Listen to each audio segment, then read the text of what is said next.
I'm bored. Let's read a book. Oh!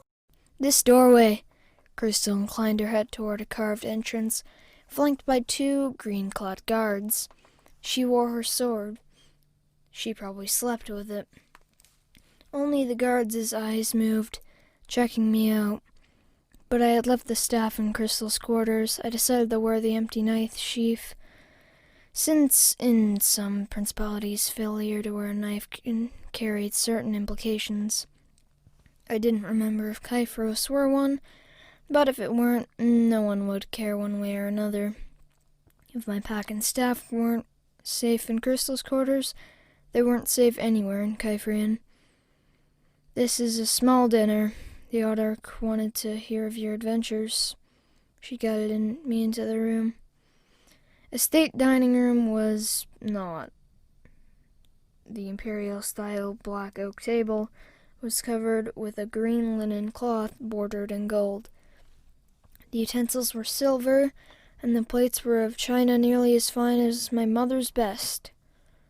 The informal dining room was not much bigger than my parents' dining room, nor much larger than the dining area of the way station where I had eaten lamb chili 2 days earlier. A good dozen wall lamps provided a brightness not so often seen at an evening meal in Kandar. I suppose the Autarch could afford the extra lamp oil.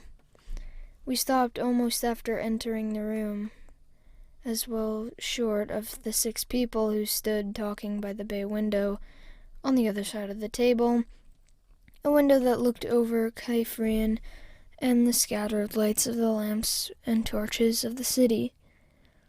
Crystal, the woman in green silk jumpsuit with her black hair shot with gray, spoke. Crystal inclined her head. Honor. Would you introduce your friend? This is Laris, Crystal named the 6. Her Honor the Autarch, Guard Commander Farrell, Public Works Minister Zeber, Liessa, sister to Her Honor, Finance Mr. Murius, and Father Dorna. Honor, I murmured to the Autarch. I'm honored to meet all of you. In a way, I was. Crystal said you were young, observed the younger woman, who looked like the Autarch, except her black hair was without the graying streaks. I wouldn't have guessed from her description. The comment was made with a smile. The Public Works Minister, thin and white-haired, only nodded, as did the Finance Minister, a heavy-set woman with a square, cut-short white hair, who wore an ornate green tunic over equally ornate trousers. Peace was the one only word from Father Dorna, a functionary in the religion of the one God believers, from his aura and garb of black, who radiated neither order nor disorder. Crystal still wore green, a plain green silk blouse with no frills and a high neck, the same green leather vest, and matching green trousers, cotton. She wore no jewelry, and she looked professional, like the Autarch's champion. She walked the same way, her eyes never quite at rest. The only one dressed more plainly than Crystal was me. My best clothes were the dark brown cotton tunic and trousers made by Deirdre. Good as they were, certainly not of the quality of those worn by Crystal or the Autarch. We should be seated. The Autarch simply pulled out the chair at the head of the table, then pointed at the chair to our right. Laris, if you would. Crystal took the seat across from me, and Father Dorna sat on my right. At the end of the table was Liessa, the only woman wearing a dress.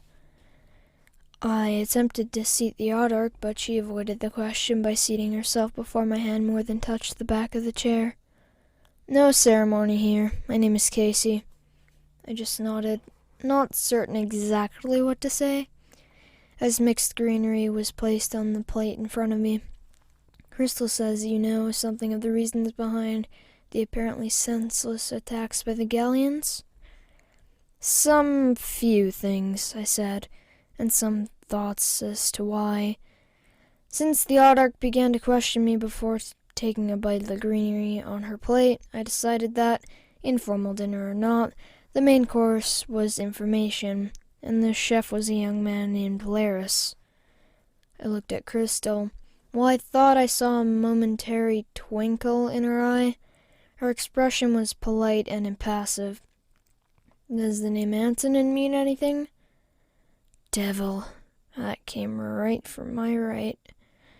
From the priest.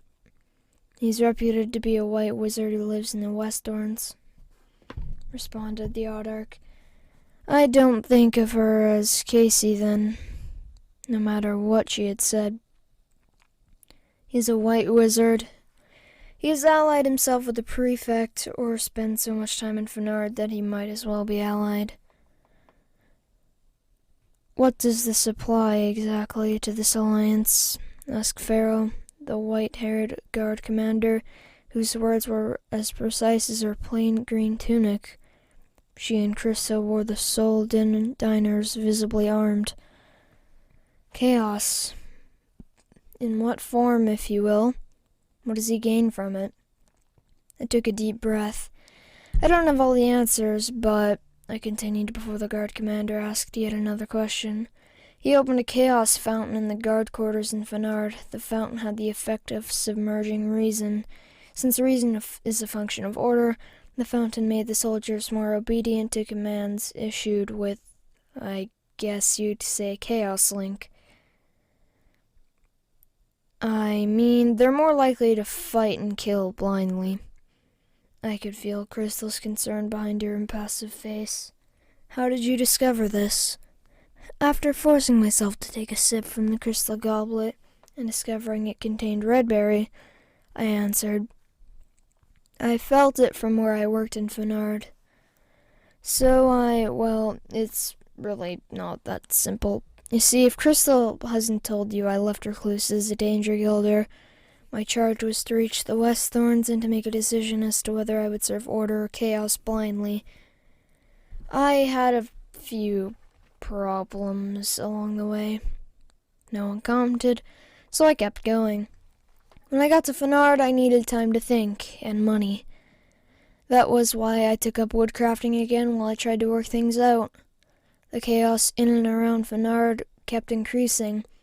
Not so much that it was that noticeable at first. Antonin and his coach began appearing at the palace more and more. More and more cavalry troops were raised and sent against Skyphros. The quarterly tax levies were raised, doubled in fact. I stopped and took another sip from the goblet, then used the fork on the greenery.